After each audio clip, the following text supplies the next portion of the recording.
I started playing video games at the age of 3. Now I'm about to enter my 30s. Throughout these years, I've played a lot of video games, and some of them, I'd say, have defined not only who I am as a gamer, but maybe even as a person. My son has been a gamer for a few years now, and while I would love to share all the games with him that I grew up with that made an impact on me, I'll have to be honest and admit he most likely won't. I mean, in 2020 alone, there were over 10,000 new games released.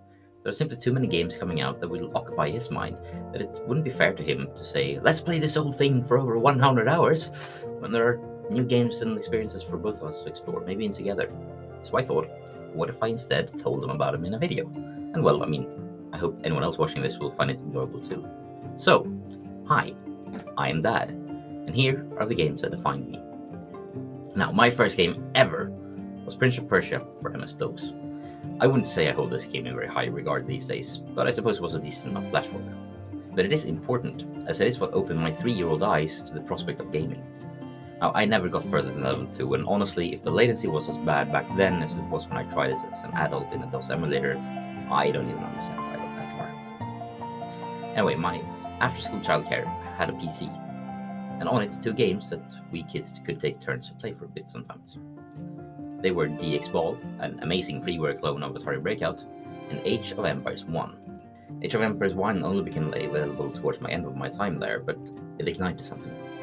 A short while later, a friend of mine got Age of Empires 2, and his father had just gotten a CD reader with some writing capabilities, so I ended up getting a pirated copy of that. And after that I was hooked. For Christmas, I got the expansion, and I played whenever I had the chance.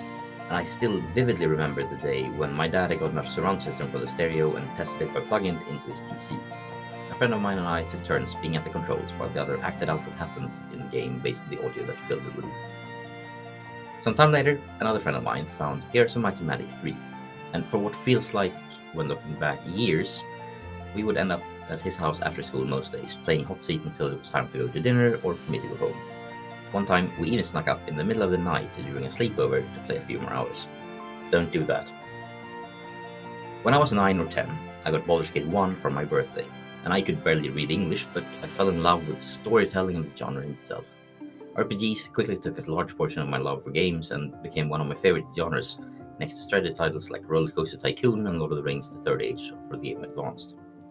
Now, I don't remember exactly when, but at some point, the gamers at school started playing 1 out of 2 games, and a lot. It was either Tibia or RuneScape. Personally, I got introduced to Tibia by my best friend and started playing quite a lot.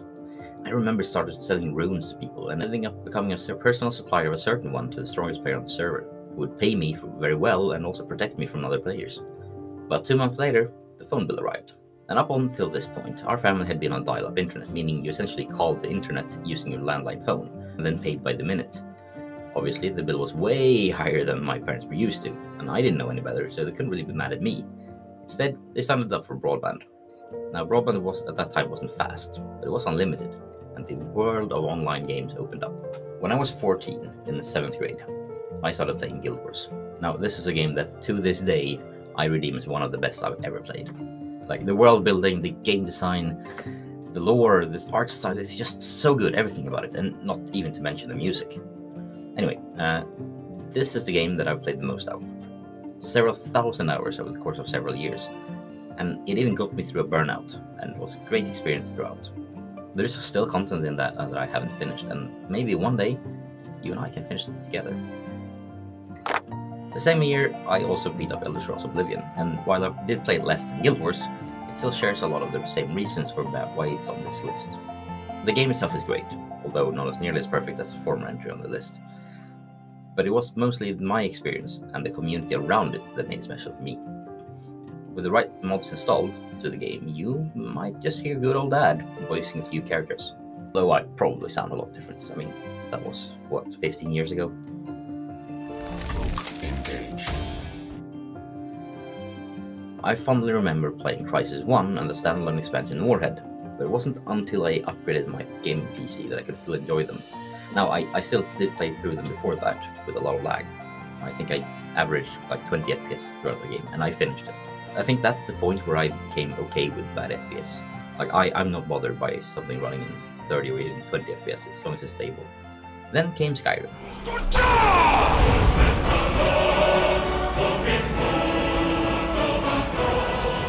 Now, it consumed both me and your mother's life for a few months, as it came out just after we moved in together. And I played that game for a long time. In fact, I still like going back to it as often as I can, either on a PC with mods or in VR. It's just such a lovely world to step into. And it feels to me like it was longer between Skyrim and the release of Guild Wars 2, but it was slightly less than a year. Guild Wars 2 was probably the most excited I've been for a game release ever, and while I really liked the game, I started working more and never really got far into it. It's one of those other games that I hope we really can play together, even if it's old by the time you're old enough. And it's a game that I keep turning back to several times a year, only to accept that I currently don't have time for an MMORPG. One day I will, and at that point I hope I can finish it.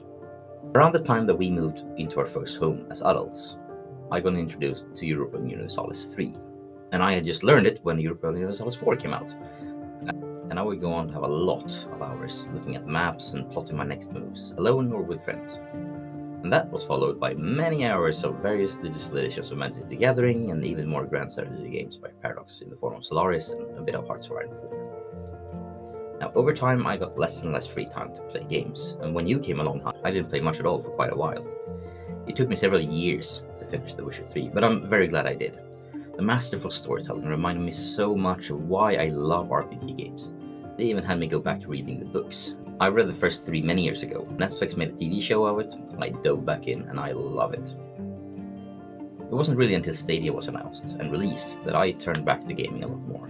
In 2020, I played a lot of Assassin's Creed Odyssey, falling back in love with a series that I had lost touch with back in 2014.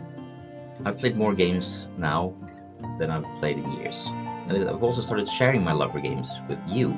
Both you, my son, but also you, the viewer, when I started the channel back up. And the rest, well, it's a story that's still being written. So tell me, what are the games that define your life? Share them in the comments below. And thanks for listening to this little story. See you in the next one.